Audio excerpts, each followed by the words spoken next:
Hey everybody, I looked online and didn't see anything. So here's my instructional video on how to disable a Ryobi recalled mower to comply with the recall.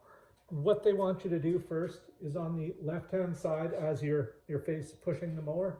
Your left-hand side coming down this side of the handle is a wire, loom, comes out the handle, goes underneath this handle on the body of the mower and goes in, and that's where your problem is. There's a connector in there that's getting loose and overheating. So what they want you to do is to cut this close to this handle, and all you need is a pair of household scissors. These are a little heavy duty, but I don't think you need anything this heavy duty. Cut it.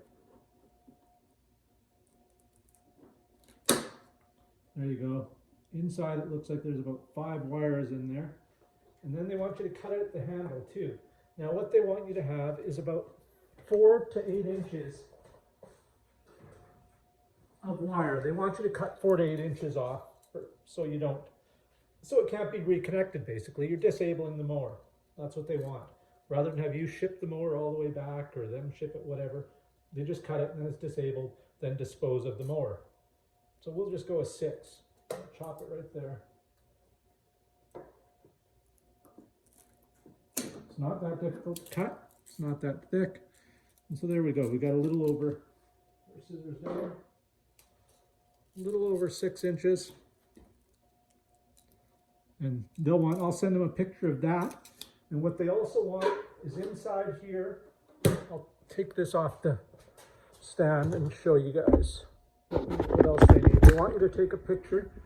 So I'm going to take a picture of that, send them a picture. You can see where it's cut there and there out the handle. And then you're going to go inside, take a picture down there. Where are we? There we go. Of your model number and serial number. So take a picture of that, send them that, picture of that, a picture of your cut off piece, and they will send you a new mower. So that's it. If you have any questions, leave them down below. I'll answer them to the best of my ability, but I believe that should comply with their recall. So thank you very much. Have a great day and see you later.